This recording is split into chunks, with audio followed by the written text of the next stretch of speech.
way that the factual findings are stated captures the technical violations, but kids were affected. Kids didn't get AIDS, kids got injured, they didn't get summer school, they didn't get transportation, and what we really need to see now is what does the board do with the recommendations, because CPS has said they're going to change things, but the things they've already talked about changing, they're doing behind closed doors without the involvement of the parents and the teachers and the principals. So you're disappointed then with the findings? I'm pleased with the findings. They validate what we believed were the scope of the problems, but they don't recognize the suffering that's occurred. And I hope that when the recommendations come out, they will acknowledge and tackle the fact that CPS today is still not in compliance. These problems are still there. They have not been corrected. And your name again, I'm sorry. Matt Cohen. So, do you think that the fact that they were the technical things, which is sort of what we expected today, right? We expected like a finding on the technical things. Do you think that they could have gone further, or do you think because the questions, the issues were so technical, of course the findings would be technical? First, I want to mention that this was supposed to be the job of the State Board of Education to make sure that these sorts of problems didn't occur. So while we welcome the findings right now, if the State Board had been more actively monitoring what CPS was doing, we might not have needed to have this inquiry. So it's important to keep in mind they now need to go back and fix a problem that they contributed to by their lack of aggressive supervision of CPS. But now the question is, do these findings go far enough? I would say no. They found every single issue we alleged was valid, and there was factual support for it, but they didn't find anything about the lack of follow-through, the lack of supervision, the lack of monitoring of the impact on individual children. We had widespread evidence that each of these areas of allegation had specific impacts on children, on staff, on schools, and so they found what is the technically necessary finding unavoidable, that the schools are not operating properly consistent with the law, but we don't know what they did to fill in the blanks. And the background to all of those findings is that this system as a whole was in chaos, continues to be in chaos. So, and I would just add that I'm sorry, can you tell me your name? Rod Estvan. I'm the retired policy analyst for Access Living in Chicago, retired as of 2 weeks ago. I would add that when they talked about the budgeting process that WBEZ radio worked on and the intersection between budgeting and denial of services, they used the word may. There was no may from the principal who submitted an affidavit saying that this is clearly why we cannot provide the services. There was no may from testimony from parents who had high CPS officials tell them, where do you think we're going to get this money from? You know, in open testimony and in affidavits. There was no may in that. So I take the word may as an attempt to be polite, apparently. But in this situation, there was a direct correlation between budget choices and outcomes. Getting rid of the duals, the merged system is a good thing. But how that works in practice, how that works for appeals, you have to appeal positions like you do money. And how that's going to work, whether it's going to be a fair and equitable system for schools, is yet to be seen. And I hope that CEO Jackson, in her spirit of trying to reform this system, really looks at this seriously. And if she's an empowerer of principals, as with PBS television had her on the other night saying that she was, then she should take note that one of the complainants in this case was the Principals Association that represented the very principals of schools that she said was driving achievement in this district over this very issue. And so I think that that's important. And, you know, the fact that they have made a lot of changes, do you think that that is somewhat the result of the fact that the state was doing this inquiry, that it has sort of helped already, at least that, you know, it sort of opened the book on everything that was going on? I think so. I mean, I think it did. And I think if you look at Chicago Public Schools' response to WBEZ's reports, which are actually part of that response is in a second filing in this record by the advocates, where we said, no, we don't agree with CPS. We think that WBEZ basically got the story right, and they got it more right than you could have possibly known, because under the subpoena system, we found documents of meetings with their consultants, a planning process for cost containment. And the word cost-benefit analysis appears repeatedly in their minutes. So, we think that this definitely had an impact, and it was an impact that was needed on this system. And in part due to journalism, and in part due to the work of the advocates. But let us be clear here, this wasn't a free process on part of the advocates. This costs money. Lawyer time costs money. All of us put a lot of time in.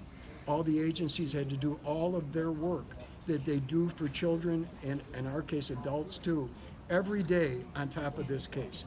And I'm guessing that we easily spent $400,000 or more dollars in actual costs that we had to bear the burden for. And part of the reason we had to bear the burden for this is the State Board of Education compliance system has been ripped to shreds by budget cuts for years. And this didn't just start now. This has been going on a long time. They didn't have the resources to actually do what we did, which is kind of an interesting situation for a state. I think it should be clear, they've taken baby steps. They have not solved the problems. The policy manual that they issued in February was developed without input from parents and from the educational community. So even as recently as 2 months ago, they were replicating the same problem of excluding the community. And the parent group that Dr. Keenan is now talking about has had one meeting at the tail end of this process. So they've known about these problems for years. They're just beginning to take baby steps. We have a long way to go to solve these problems. Could they, how they made those issues, did they determine what the issues were, or did they just pull things out of the letter, or how did that come out? Well, it's important to keep in mind that the issues that we brought were brought with the intention of just raising awareness. They weren't even intended as a formal complaint, and I think the advocacy groups believe there are many other issues that were not addressed in those 4 issues that are reflective of pervasive problems within the system. So these steps, this inquiry is an important step in getting to part of the deficiencies in CPS, but it doesn't remotely cover broader issues of inadequate training, inadequate resources, inadequate involvement of parents, and a process that's really collaborative. And I think that the other thing that didn't come out in the facts is the people who testified are at the tip of the iceberg. Right. Hundreds of teachers who are affected by these things, hundreds of parents and kids who are affected by these things, who either were scared or didn't know about the process or couldn't get off from work. We had a phenomenal outpouring of information from parents and teachers, but it didn't even remotely touch the extent of these problems. Great. Is there anyone else who'd like to add something? No, so I think to say something. Thanks, Amy Zimmerman, Legal Counsel for Health Justice. I think everyone can recognize that this is a victory today. It really is. It reflects a recognition that CPS is shortchanging our special education students, and unless the remedies that are ordered are meaningful, this will continue. So we have to be vigilant about it. I want to draw your attention to one of the issues. You talked about the issues that they set out, that they took off the table despite having countless parent affidavits and information with regard to preschool transportation, which is an issue I know you've been interested in and have written about. They've indicated that this is part of a ISBE complaint process. The problem is ISBE determined these issues in a complaint process, at least significant aspects of them, and CPS has done nothing to implement ISBE's order. They've had 3 corrective orders issued against them, and nothing has changed. So I don't know what ISBE plans to do in terms of implementation, but it has to be meaningful, or we're going to continue to see CPS avoiding their obligations to these children and families. One other question I have is, can the findings like this be used in other settings to advocate? I'm going to.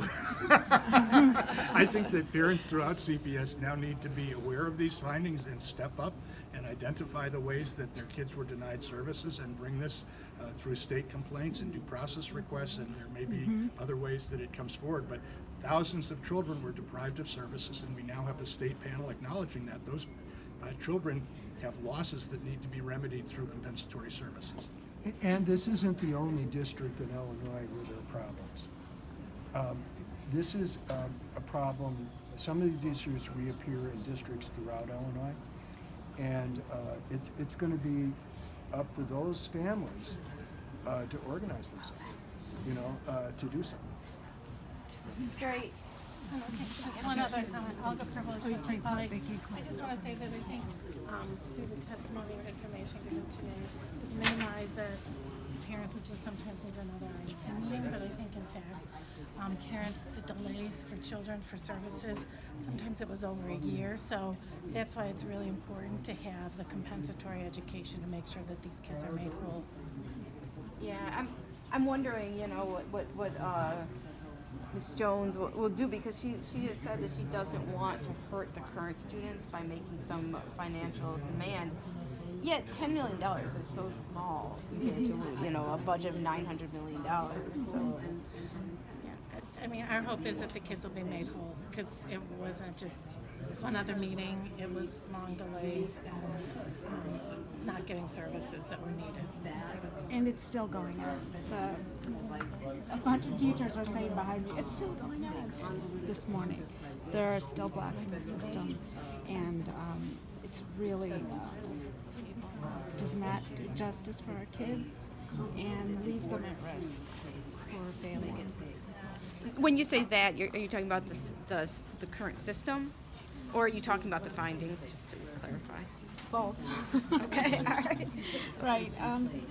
They give lip service to parent involvement, but this group, this parent group that is organizing is excluding parents who are been vocal against CPS. So the parents who know the most about CPS special ed are not going to be part of the advisory committee.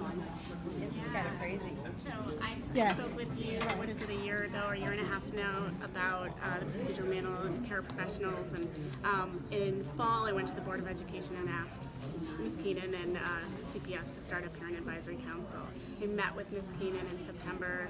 She talked about it and what it would be. And then I am not a member of the parent advisory council because they did a lottery system, and for some reason I was not selected from our lottery. And I asked her, because there's only about 30 applicants in total, and their goal is to have 38 to 40, if she would just accept all the applicants this year so that we could, start moving along. And she said no. So many spots are underfilled or not right. filled at all. And Right. many of our most vocal parents are not a part of this. Right.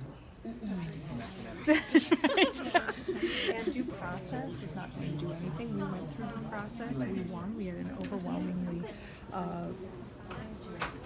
big order given by our hearing officer that found a lot of violations procedurally and substantively, and an order was given for specific services for my son that the CPS will not allow, and so we have had to file federal. So ISBE due process is not strong enough to take care of the issues at large, and CPS will not do what they need to do. And in our case, we've been told what we've asked for is reasonable, but they still won't do it. But you were told that. Okay, it's okay. It's okay. But that's actually kind of interesting to talk, told by- that there's an actual Let me talk to due Matt. process thing. If you want my number, Yeah. let me talk to Matt. and, Okay. Yeah. he's my lawyer. Sure. I'm sorry. The law, because they've been violating the law for so long.